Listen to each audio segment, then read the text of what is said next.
and welcome to the EEPROM 9 in the depths of when I've just got up in the morning at 11:47 or 48. It's just flicked over to on the Nixie clock. Today's video is about pocket computers. Yes, those wonderful things from the 80s which were kind of well, they are proper computers, but they're very limited in what they can actually do. And so I've dug up and even brought home from work some of the ones because I use, like, well, one of them's a calculator, technically a calculator, that I use at work. I don't use it all the time, but I use it at work. Yeah, good stuff. But to be honest, at work all I really need is a simple 4-banger. And I have two vintage one of those. So this isn't going to be an overview of the vintage calculator collection. Yes! It's not just vintage computers. In fact, it's not just vintage one thing that I seem to collect. So, yeah. That's fun. Computers is a big main one, though. So, we'll start at the beginning of the old Casio PB700. Those of you who have been with the channel since, well, forever, will remember this well. And I used to pretty much carry this everywhere. And I'm not kidding, it literally used to come with me everywhere to take it to college. But the thing was, it was nice to play with. The battery thing fell off. I mean, I've repaired it like 3 times now. That's the latest issue. The battery cover doesn't stay on very well. I've almost lost this little cover like a bazillion times. You know, originally made in 1983, has 4K of RAM built in. You can get 4K RAM expansion packs, so mine's currently got 12K in it because that's what it came with. I got it for the whopping price of 99p, when these usually go for about 50 quid. And then even more if they're with the docking bay. I still am on the hunt for a docking bay for one of these. And yeah, it is basically a programmable calculator, although it doesn't have the calculator function, so it's more focused on actually being programmed and used as a sort of simple computer. You know, sorts of things you could get like the Tandy and that to do. You don't want to be typing up massive documents on this. And the keyboard is not even the best out of all the Casios. It's okay, it's basically just like your standard calculator keyboard with plastic keys.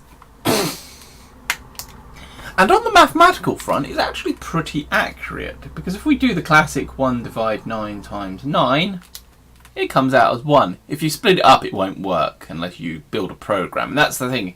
If you want the advanced mathematical functions of this, you have to build a program to do it. And that's an inherent disadvantage of something like this.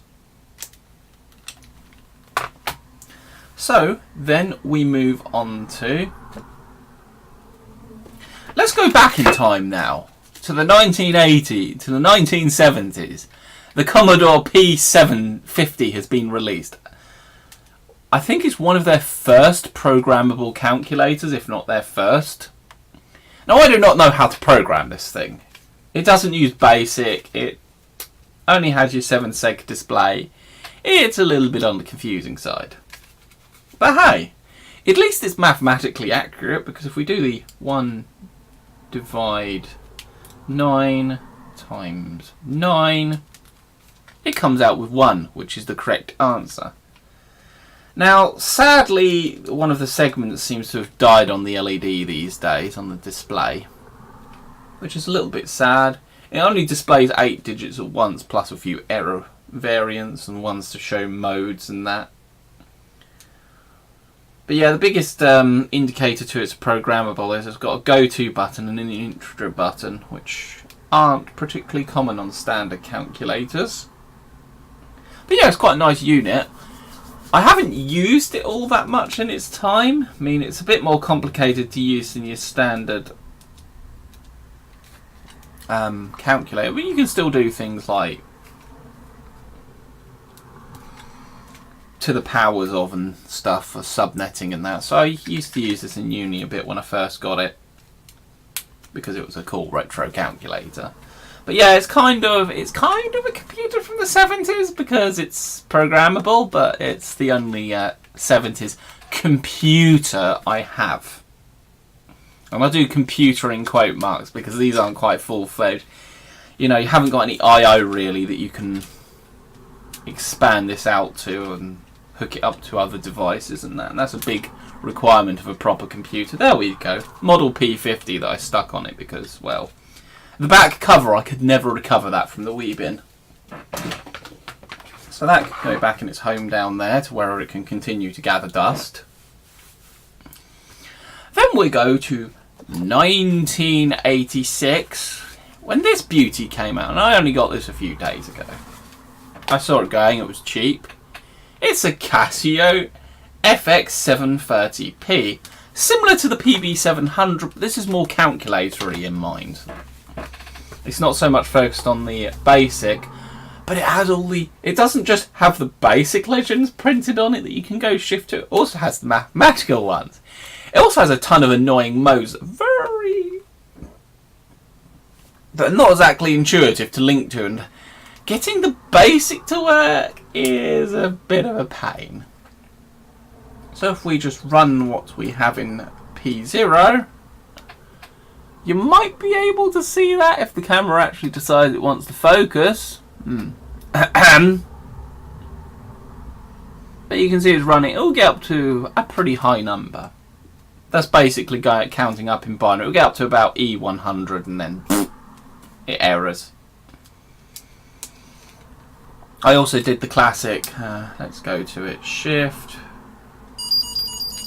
Annoying I did this program when I was on the shit at work because might as well, there's nothing else to do while you're having a turd. No mode. No, what am I doing? I'm stupid. I'm very stupid. But yeah, this is 1986, has about 4 bytes of memory. So if we go to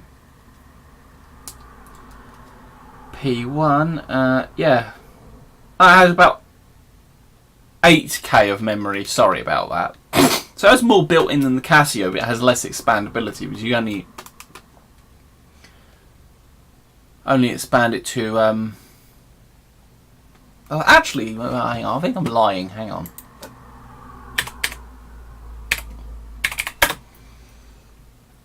FX 730.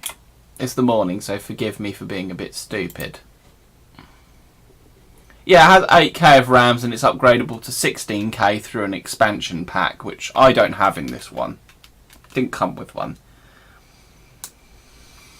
But I don't really need it because I'm mostly going to... I might actually use this as a bit of an everyday because it's actually quite nice. You know, it's easy to do subnetting calculations, which is kind of the only advanced function I need. Is for the power of 2. So let's go 8 and then 256. Hey, it's nice, quick and easy. It's not too... And it's got some basic, pun intended, programming functionalities. And it has I/O, as a lot of these do. So yeah, this is quite fun. Also, its default when you switch it on is to beep every time you press a button, which drove people mad at work, so I turned that off. But yeah, nice little unit from 1986. I'm surprised it's 1986 considering it's only got a single line display, but hey. It acts as a very nice advanced scientific calculator, but it has the layout to be like true algebraic, whatever you might call it. The last of the calculators I want to go on to. Oh, and I don't think we did the calculator accuracy test. Now if you do this all in one go it comes out correct. If you split it up it doesn't. So 1 divide 9 times 9, it correctly does as 1. If you do 1 divide 9, enter, then times 9, it will give the classic wrong 0.99999 error. But I think it's always important to get that. So this is still a decent calculator, but the most accuracy, you want the formulas to be one big chunk rather than split them up. But most of the time, who needs that level of accuracy? So now we're on to the Casio FX7000GA. Now the batteries are kind of dying in this. I do have spare, but I don't fancy replacing them right now. This is a fairly kind of go-to calculator. It's nice and easy to use, although it's not easy to program as it does it in this weird mathematical language. So this is technically more of a programmable calculator than this or the Casio, than either of the Casios. But it does have programming. Now, I actually got this because when I was doing my uni exams, I needed a calculator that could do modular maths, and they are basically non-existent. The only one that can do it is the Windows calculator, which has a mod button. But there's a little problem. Unless you've got some very special requirements which I did not meet, you're not allowed to take a calculator into the exam. Where's the mod button on it? There it is. So that option was out. So I did the next best thing. I went on eBay and I looked, I did research, loads and loads of research, and eventually found a formula that you could execute on one of these, and specifically just one of these. So I went off and brought one of these. There's actually two formulas. I've completely forgotten what they are now, but I memorised a long one. So I was practising it. But the nice thing about this, if I was smart, I could have programmed it in. It would have been like a few buttons. But you're actually technically not supposed to have programmable calculators in the exam, but yeah, I didn't even use that functionality. But yeah, I didn't even end up doing that question in the end. I moved to one of the easier ones. So yeah, it was all that worry about this one thing I never needed to worry about. So yeah, a fun little story behind the thing. I don't know the specs. I don't know if Google knows the specs. Let's find out. Google, answer my question. I love this keyboard. I might be taking this keyboard to work because I'm having some wrist troubles at the moment with my other mechanical one that's a Logitech one that probably isn't actually as good as this. Wikipedia, that's good enough. These once again aren't all that thingy. Program registers, yeah, it doesn't actually go into proper specs for the thing. You've got program 422 bytes, so it's not really enough for basic. Register 78 numbers maximum, so yeah, you're getting into the register set dangerously close to assembly map. Comes in. Memory 26 numbers, doesn't say the size of the numbers. And then precision 13 digits, so it's a decent precision to it. And, oh good, the display is working. It's sort of, the batteries are dying. What can you do? So we do 1 divide 9 times 9, doesn't matter if you split this up. You get 1. It's decently accurate. I don't know if you can see it on there. And then this has graphing functions, so we can get it to graph a sine wave, which is kind of fun. There you go, it's working properly now. Whee! You can actually see it on the camera. So yeah, that's pretty cool. Not that I've ever needed graphing function on a calculator ever in my life. Maybe if you're on very some specific of university level maths you might. But yeah.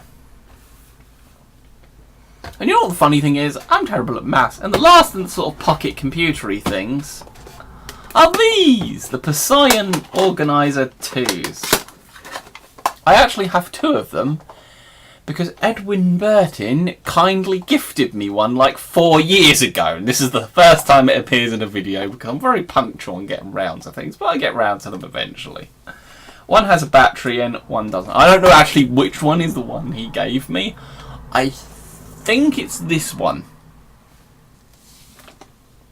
The better condition one, which has less dings and dongs on it. So I moved the pack that came with it, the thesaurus and spell checking, to this one because this one had a 16k data pack which had like RAF base information in it. So I put this one down. And this has actually got a bit more standard user. This is a bit more for a unit. Now it does have a programming language, which is not BASIC. It's something else. I forget what it's called, and the manual is all the way tucked away down there, so I'm not digging that out.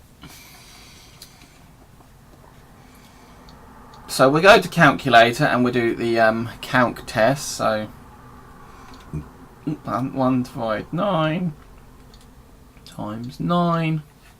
Oh dear! It doesn't matter which way around you do it. It does that. It's not an accurate calculator.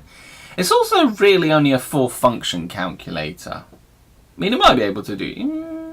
yeah, it could do some more advanced functions by the looks of it if any of this stuff works on it. Syntax error, yeah. Let's try this. I know it's super exciting, isn't it? Yes, it is. No, don't do that. Don't exit out of calc.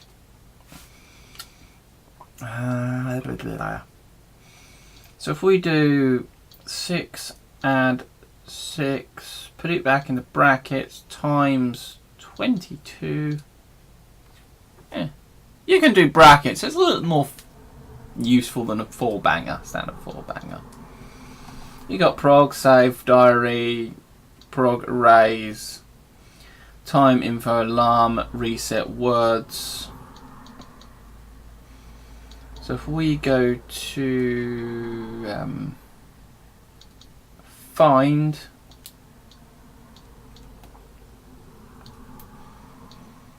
we can go to B, and this is the RAF thing. And I've never figured out how to actually access it. Then we got Lake Earth radar, Lake Earth air to air, AL the. That's something I did.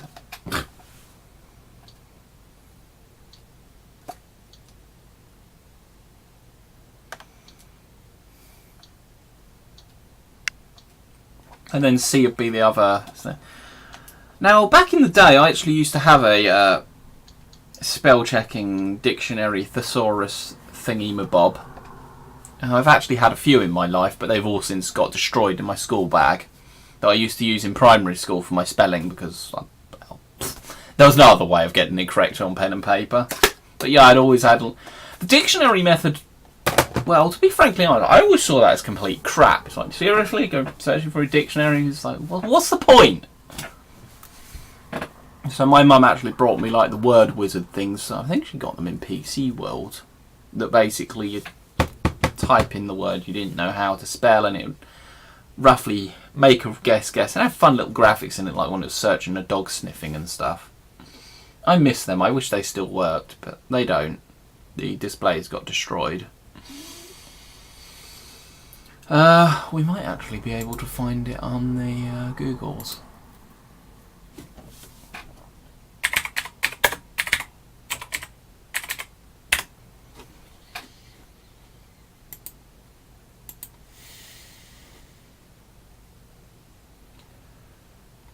Oh, well, that's not good. It's coming up with a whole load of stuff.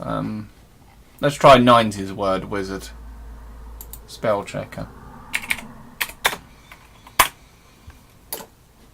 Nope. Word wizard spell checker thing. Or thesaurus or whatever.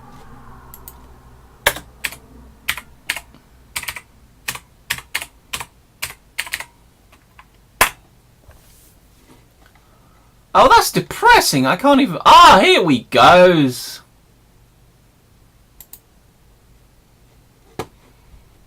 Dictionary and spell check thing.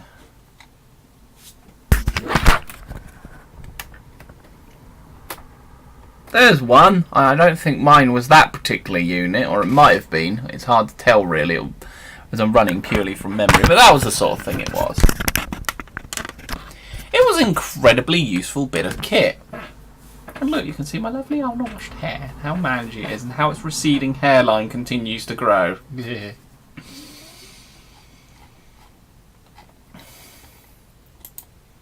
Ah, it's on eBay. That's not much of a surprise. And surprise, surprise, they're not actually selling all that much. But yeah, that brings back some memories seeing that. And this was a Franken, that was the company that made them. I have to continue. Yeah, I remember the picture of the wizard actually on the side of the screen, so that might actually be one of the models I had. But yeah, that is pretty much all the portable pocket computers I have that you could actually claim to be pocket computers. So yeah, thanks for watching, and I hope you found that somewhat interesting.